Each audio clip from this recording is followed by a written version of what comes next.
Okay, well, first of all, thank you everyone for joining this session. I'm a father of two. Sebastian and Marie are both young adults. Like any parent, I want them to have happy, healthy and safe lives. And I see climate change as one of the biggest challenges to that. So as I approach retirement, I've been asking myself, what could I do to help? What could I do to make a difference? And today what I'll share is a practical way that we as project managers can assess whether our projects genuinely help to deliver the Paris Agreement.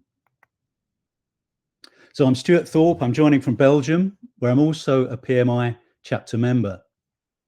I'd like to thank the Sustainability Summit 2025 team for this great opportunity today. I was actually a member of the organising team for the 2023 summit, so I know how hard you've all been working, so thank you also for that. As Damith mentioned, I've been managing programs for over 25 years and projects before then. And since 2019, I've been increasingly focused on the climate. I now contribute to PMI sustainability initiatives and to our global standards. And my mission is simple. I want to help project professionals to use their skills to safeguard a livable planet. So here's where we're going today. First, a bit of scene setting. Then I'll talk about how finance logic can map to sustainability. We'll talk a bit about the time value of carbon concepts, look at some real case studies, including how AI can support us, and then look at how this concept can scale. We'll talk a little bit about risks, because that's an important part of the conversation, and then some takeaways, and including a simple test that you'll be able to apply immediately on your own projects. And then some Q&A at the end. So the Intergovernmental Panel on Climate Change, the IPCC, they've set a very clear view. We need to get to net zero CO2 emissions by 2050, and ideally with 50% reductions by 2030, if we're going to meet the global warming targets of a maximum of 2 degrees Celsius this century, and ideally 1.5 this century. Now, these aren't abstract. They define the pace at which every sector needs to transform in order to limit global warming. Now, this is fundamentally to reduce risks to us maintaining a livable planet, and we'll talk more about risks later. But right now, emissions remain stubbornly high. So maybe I can so we can see even back in 2020, there were targets and we've seen very little substantive progress since then. So it's becoming urgent. Unfortunately, the recent COP20 didn't really help us much because only 82 out of the 194 contributing nations actually supported phasing out of fossil fuels. So here's a very big question. What if we could quickly assess any project, whether it's IT, infrastructure, change, construction, anything, and determine whether or not it supports the Paris Agreement? We as project managers, we make financial assessments daily as part of our projects. What if we could also do the same for climate alignment? What if it's just as easy? Well, we'll come back to this question. What I'd like to start with is an audience poll to get a little bit of a feel for how much you are familiar with these particular concepts, their financial concepts, net present value and internal rate of return. So there's three ways you can open up this Mentimeter. You can use the QR code on the screen, or you can use the Menti code at the top and go to menti.com, or you should also be able to click on a Menti tab in this session and enter directly via the platform. So please give an honest assessment. It may be that this is a new concept to you, you're not yet familiar with it. It may be that you're aware of it, but you've not yet applied it. It may be that you've done it just once on one project, or it may be you're quite experienced, you've applied it in multiple projects. It may be you've even gone beyond applying it in money terms. Maybe you've also applied it to carbon flows in your projects, and that's of course what this session is very much about. So we're starting to see some responses come in there. Starting to see a good few who've applied it in multiple projects, so a good degree of experience there. but also a number who are not yet familiar with it. Okay. Right, so I think that gives me already a little bit of a flavour for the level of experience in the audience. So please feel free to keep entering on that, but I will just move forwards to.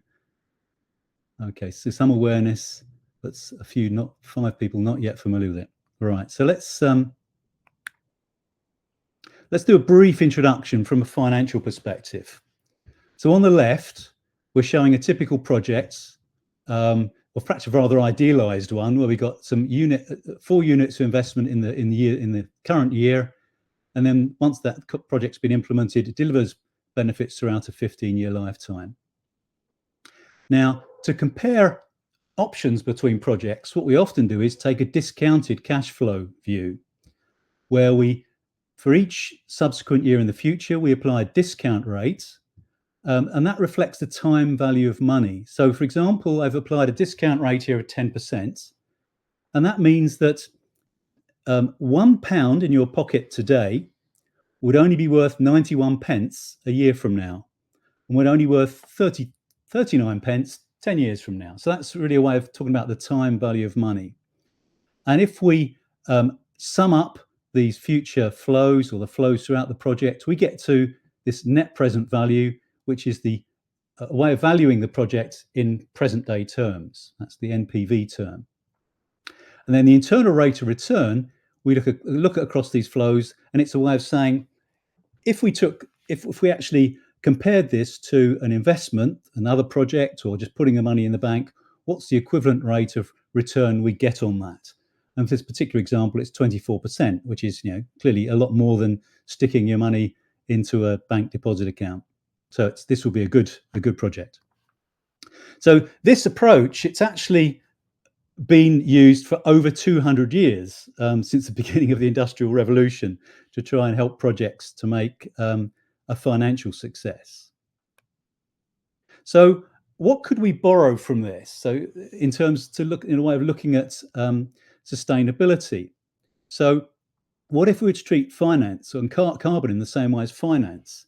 So the upfront embodied carbon of a project is a bit like the capital investment, the CapEx. The operational carbon, once the project is live, is a bit like OpEx. We can have annual emission benefits, which are just like your annual money benefits for your projects. We can also have a time value of carbon, which is equivalent to a time value of money. And then if we can look at the flows throughout the project, then we can apply exactly the same principles and calculate net present value and internal rate of return, but this time in terms of tons of carbon emission rather than in money terms, in pounds or dollars or euros. Now, the important thing is that the carbon case, it doesn't replace the financial case. They actually sit side by side, because of course every project still needs funding, but this is just a way of giving us a fuller picture of what is the true value of our project in a broader sense. So let's come on to an example from a carbon point of view. So here we've got a project where during the project phase, there's 400 tons of embodied carbon of running the project. Once the project's live, it has operational emissions each year. And then we see it actually has operational emission benefits. So actually, after 4 years, we see the project breaks even, and from that point onwards, it's net carbon benefits. In this particular case, I've modeled that we have an upgrade halfway through the lifetime of the project. So maybe this is a piece of equipment within a factory or something. And then at the end of the lifetime, after the 15 years of operation, there's also some cost of decommissioning that plant. So we've got this flow of carbon throughout the lifetime of the project. So from this, we can plug these into our standard formula, the internal rate of return. It's a formula within Excel or in other systems. We can calculate our IRR, and it's 21%. So this project would in fact be making a very positive contribution towards meeting the Paris Agreement. We can also calculate the net present value, in this case 109 tonnes, against a discount rate of 15%. And I'll talk a little bit more about that in just a minute. So what's the logic behind the time value of carbon? Well, it's all about timing. So early emission reductions lead to immediate benefits. So primarily, um, immediately we get benefits from reduced likelihood of severe weather events. The floods, the storms, etc. As we reduce carbon, we have an immediate reduction in those immediate effects. Also, the reductions help us to reduce the likelihood of triggering negative tipping points, and we'll talk a little bit more about that later. Also, they help us to accelerate the possibility of positive tipping points, such as resulting from moves towards more renewables, getting economies of scale, and building momentum. In other words, a ton of CO2 saved today is worth far more than a ton saved even tomorrow, and certainly a decade from now. I'd like at this point just a brief thanks to Esther Gordon-Smith, who was one of the key contributors to this event 2 years ago and was the leader of the PMI UK Sustainability Community of Action.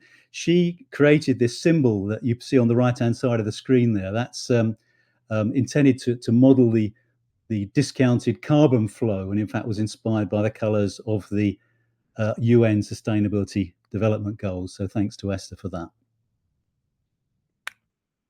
So back to our question, is there a simple test we could apply that tells us whether or not we're in line with the Paris Agreement? Well, it turns out there is. If we calculate the internal rate of return on our carbon flows, if it exceeds 15%, then it's very likely the project is making a positive contribution towards delivering the Paris Agreement. If it's less than 10%, it's almost certainly not making a positive contribution. So this is hopefully a very simple way of looking at things. Hopefully it's intuitive. It is actually also grounded in climate science, and let me explain a little bit more about that. So how do we calculate a discount rate? So for the time value of money situation, so if we're looking at it from a financial point of view, the discount rate will be based on factors like what's the bank interest rates, what's the level of inflation, how much risk is there associated with our projects, and we typically choose a value in the range of 8 to 10%. Now, for time value of carbon, we're now driving it directly from the targets of the Paris Agreement. We also need to reflect the risk of project delivery, because of course not every project succeeds. Hopefully we're getting better at that, but that's still the unfortunate reality. I'm proposing this target of 15%, and let's just explore that a bit further. So I want to show you some rigor behind this. I didn't just make this number up. So here we once again see this IPCC pathway. So starting from 100% in 2020, ideally getting to 50% of the emissions by 2030, and then getting down to net zero by 2050. Now, I'm going to add to this. Of course, what's happened is we've seen very little progress since 2020, unfortunately, very sadly. Now, I'm going to add to this a view based upon a time value of carbon model. And I'm applying that from 2025 onwards. So here I'm showing three curves with three different discount rates in the calculations. If we apply a 10% discount rate, it shows that by the time we get out to 2040 or so, we're starting to get aligned with the IPCC Paris Agreement targets, but there's no real margin for any project challenges. If we apply a 15% discount rate, we very quickly get into alignment with the 2030 targets, and it also provides us a degree of risk margin from the period from that point through to 2050. Of course, a 20% discount rate will be even better, but my feeling is it's probably a bit too aggressive and may actually discourage people based on it being too high a hurdle rate. So that's why my proposal is that we should stick with a 15% discount rate as a target, but let's review that, for example, in 2030, and adjust based upon where we've got to at that point in time. So let's take a real example. This is actually almost a trivial project. The project is to replace my car, and I've got two options. I either replace it with a petrol car or replace it with an electric vehicle. And here I'm using the examples of BMW 520 or a i5. BMW actually have very good published data of the whole life emissions of their vehicles, so it makes it very easy to do this analysis. Now, the electric vehicle, it has embodied carbon, additional embodied carbon due to the battery manufacture.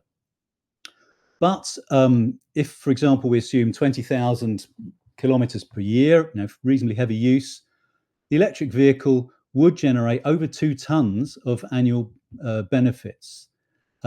If we plug those numbers into the internal rate of return calculation, we get over 35% internal rate of return. So a much, much bigger number than our 15% target. So this is definitely making a positive contribution to meeting the Paris Agreement. We can calculate also the net present value of over 5 tons at a 15% rate. So the EV, it pays back its battery carbon in under 3 years. So that's looking like a good thing for us to do.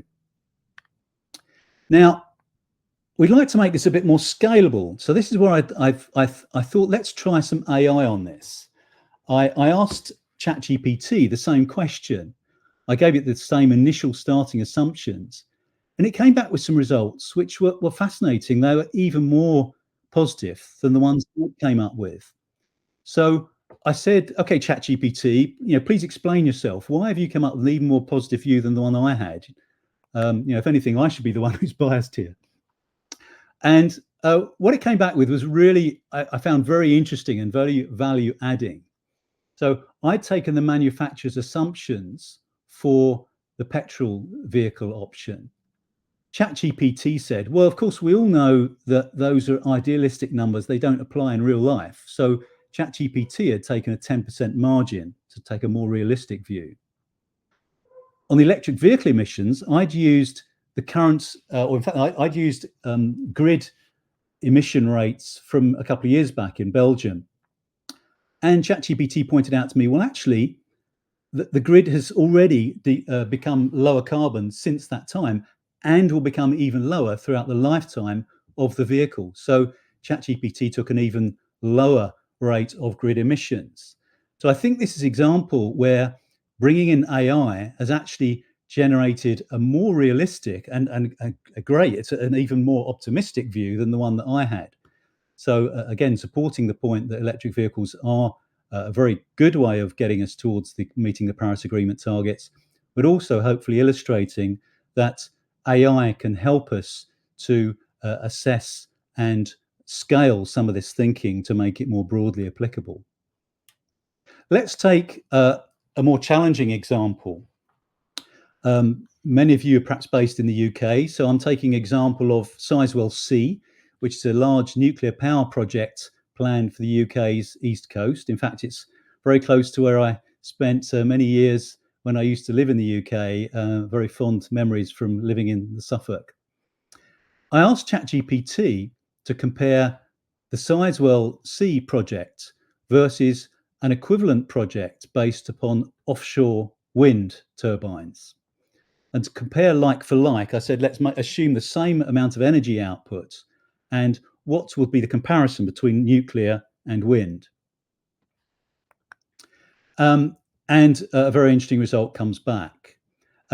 Nuclear does provide low carbon power, but that only really starts to kick in from the late 2030s onwards, because there's a significant 10 to 12 year implementation phase.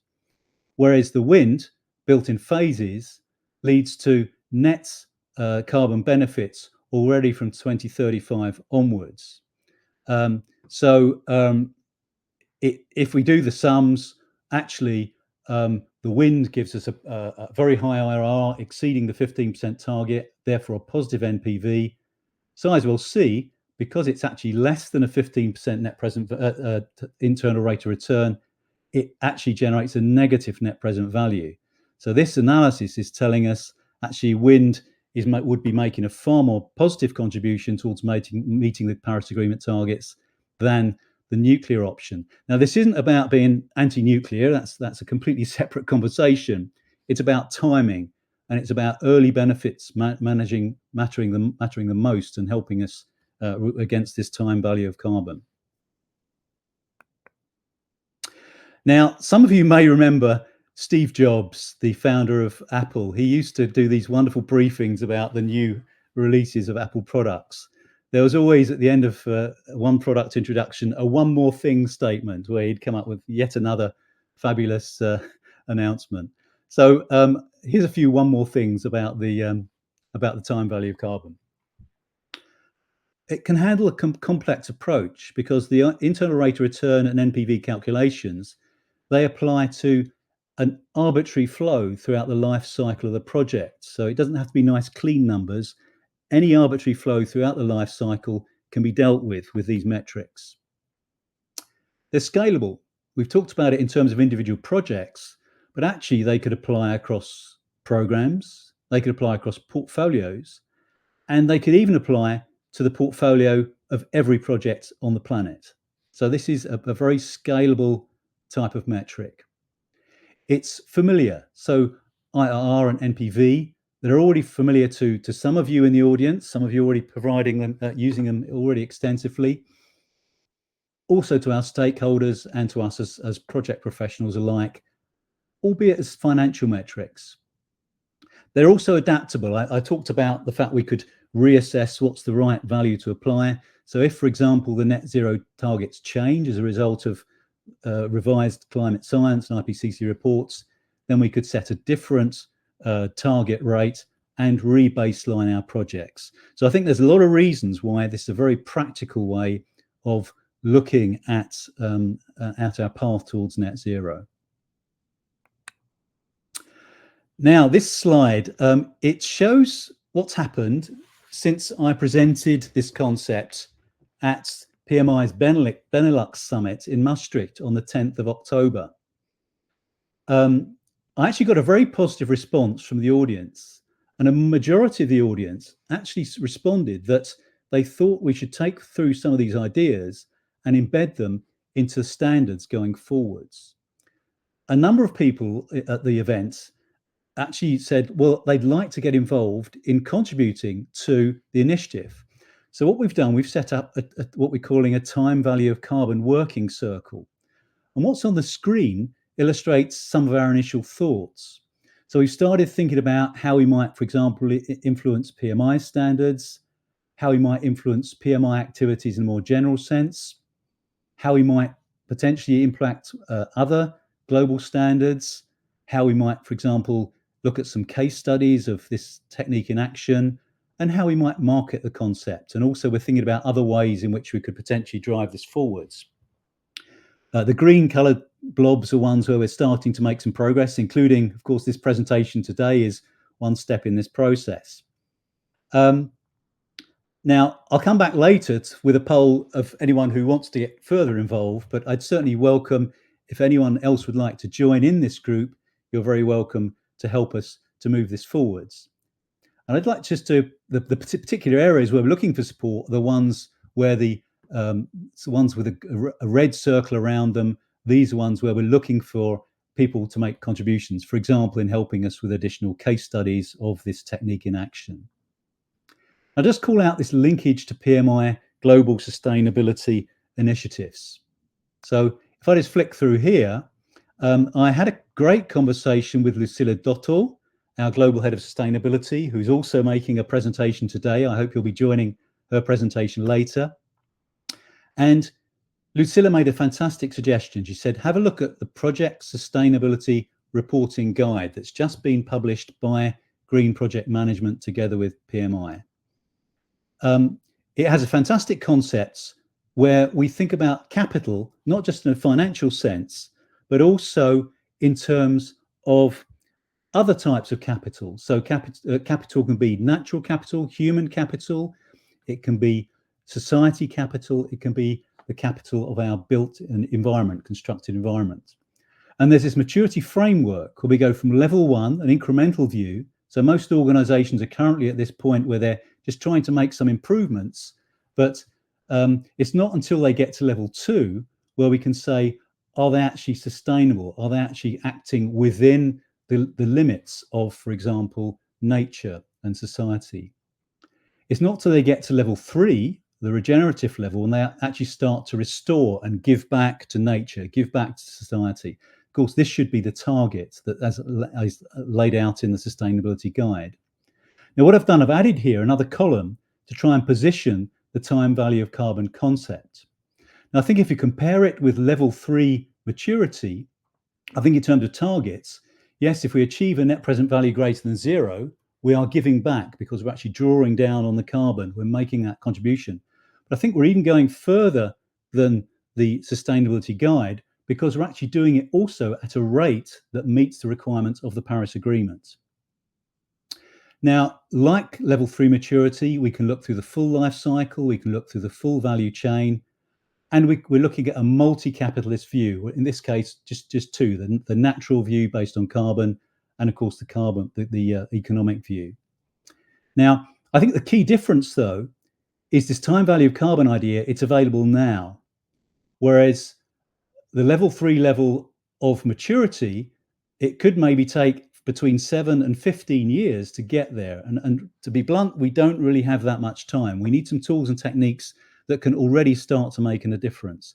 And that's where I think what the time value of carbon lens can potentially do is offer us a fast track way of getting towards this multi-capital view of the world as expressed in the Sustainability Reporting Guide by first of all introducing natural carbon and maybe a way of helping us to think more broadly than just money. So let's think a little bit about risks. I think it's an important part of the conversation. The presentation up to now has focused on techniques out of the discipline of benefits management. Let's talk about risk management.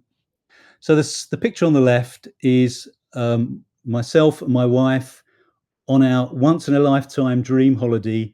We took an expedition to the Arctic this summer. I wanted to see the situation for myself. This is what my Japanese clients would call gemba, going to the place, experiencing it for myself. Breathtaking landscapes. I've never seen so many different colors of blue in my life. It was just incredible.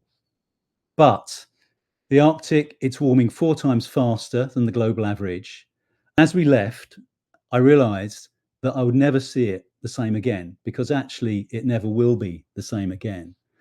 I sat on the plane and I actually shed a tear because I was recognizing that this natural beauty, the North Pole, for example, it will become ice-free during summer at some point in the not too distant future, maybe as early as 2035 or even earlier, maybe as late as 2050. But sadly, this is a risk that we have failed to manage. This is a major risk that we could have avoided, but we haven't. But let's talk about some others that we can avoid. And to do this, I'm going to use some cards from the Climate Fresk workshop. Now, many of you will be aware of Climate Fresk. We ran an initiative within PMI over the last couple of years. Around 170 people contributed across Europe, across 26 different chapters. So this is an extract from the workshops that help people understand about climate science and how we can take action. So the rising temperatures card, this is the starting point. As temperatures rise, it melts sea ice. As sea ice melts, there's less reflection of the sun. The sea absorbs more sun, it warms up, so temperatures rise further. So here's a positive feedback loop in an undesirable sense. As temperatures rise, they also melt the ice sheets, such as Greenland and in the Antarctic.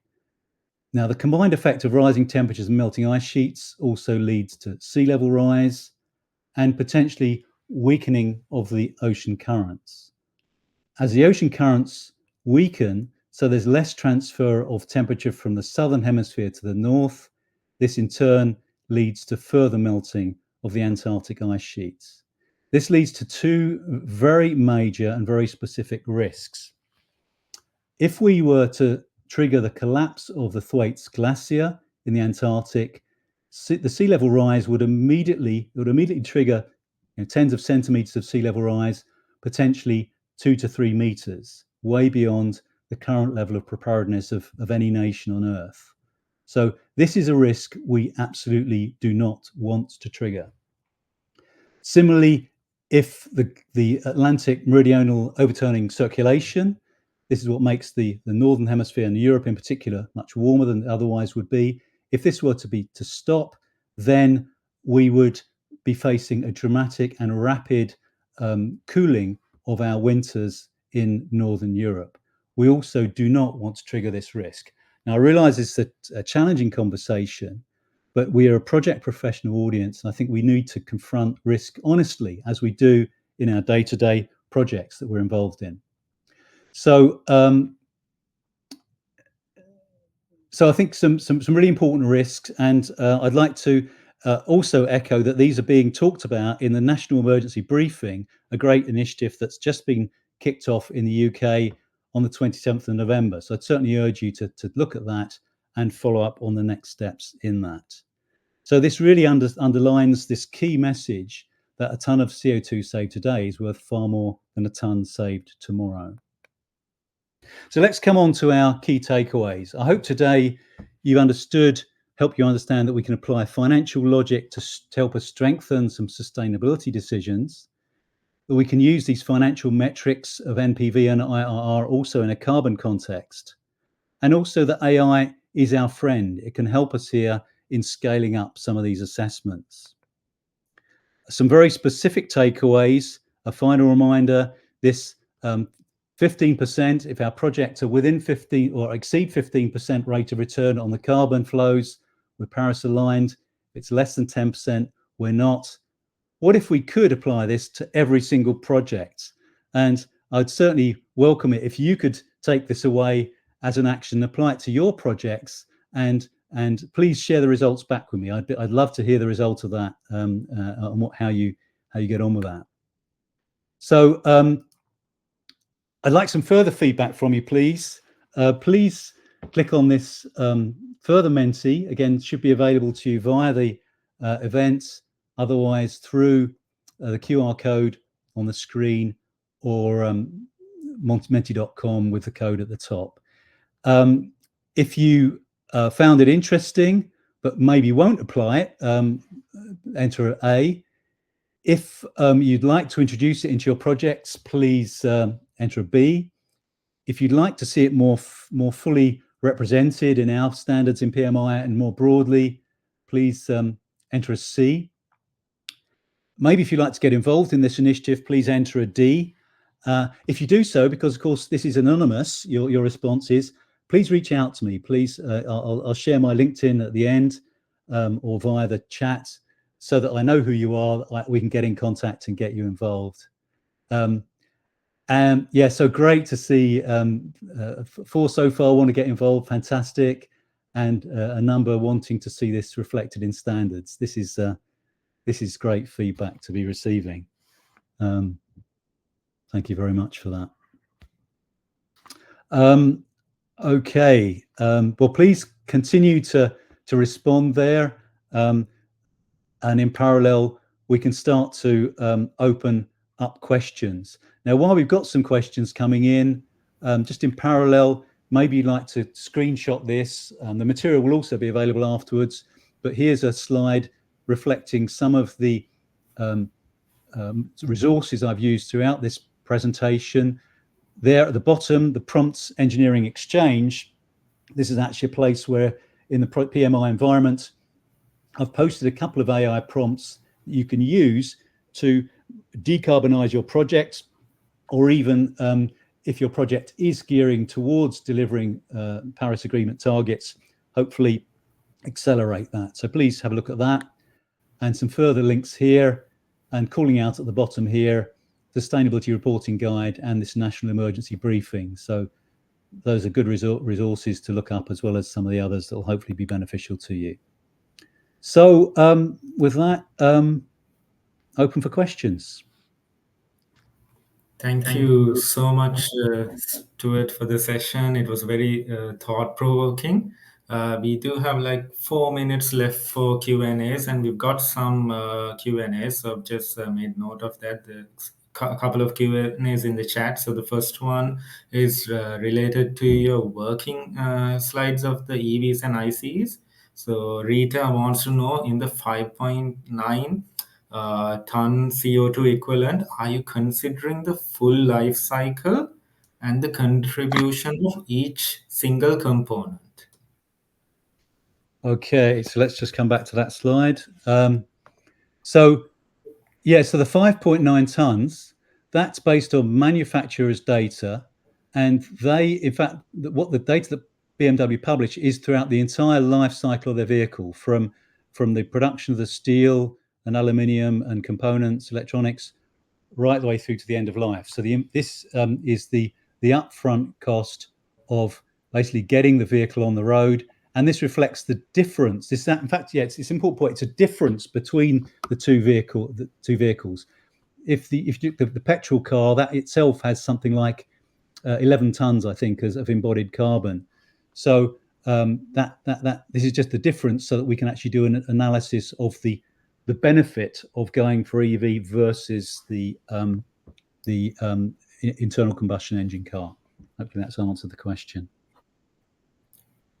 Thank you, Stuart. And let's move on to the next question. It is under the Q&A. So basically, Kai wants to know that when I have found one issue for getting buy-in for sustainable projects from people not familiar with NPV IRR is that people focus on project failures and want to promise that IRR predictions will be reached. How do you communicate these concepts to the public without oversimplifying or making unrealistic promises?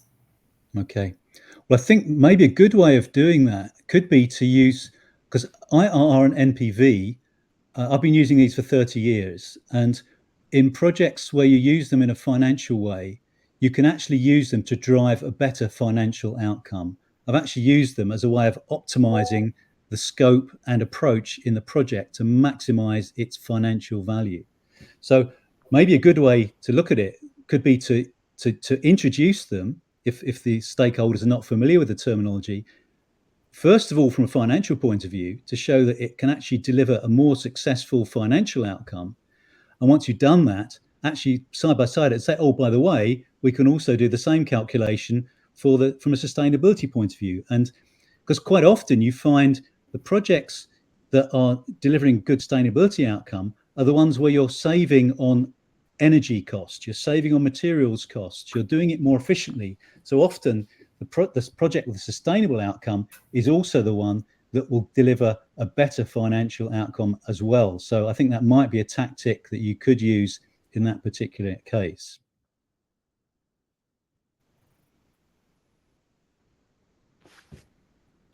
Okay, thank you, Stuart. I think we have time for just one more question. Avian wants to know that the gap in our goal has been attributed to the war in Ukraine, tensions in the Middle East, AI data center, reshaping markets. How are geopolitical and supply chain risk applied in the model and influence decisions? Yeah, that's a very good question. And how you could reflect it could be by adjusting the discount rates to make it more aggressive, because we need to do even more catching up to reflect those challenges. Yeah, there's been millions, hundreds of millions of tons of CO2 emissions due to the war in Ukraine. The conflict in Gaza have certainly made the situation worse. It's made the challenge worse for us. But in fact, I think a really valuable concept introduced by Joe Dobson in the introductory keynote speech was, we actually need to make sustainability invisible, embedded. It's involved in everything. So even for stakeholders who wouldn't prefer or prioritize sustainability, we just need to make sure it's in there anyway. It delivers better outcomes. Because of course, with the tragedy of the reconstruction required in Gaza and in Ukraine, that reconstruction itself needs to be done in a sustainable way. Otherwise, it's taking us to an even worse case. As an aside, the conflict in Ukraine, it's interesting to note that the level of resilience that Ukraine has demonstrated at an energy level is largely due to the widespread deployment of renewables. If they had been relying purely on centralized energy resources, traditional sources, the country would have been in a much worse state than it is now, due to the widespread deployment of wind and solar has made a major benefit in terms of the ability to be resilient to that unforeseen situation. Thank you. Thanks a lot, Stuart. Thank you so much for the session and for answering our questions. There are a few more questions, but with the interest of time, we'll have to move on to the next session. But you could connect with Stuart. He'll be available in the networking session, so you can ask him for any other questions or have a discussion or connect with him on LinkedIn. In the meantime, I've shared on the chat over here the Mentee for the survey. At the end of the survey, you'll see the PDU code, which you can complete. So please have a look at that link. It's on the chat over here.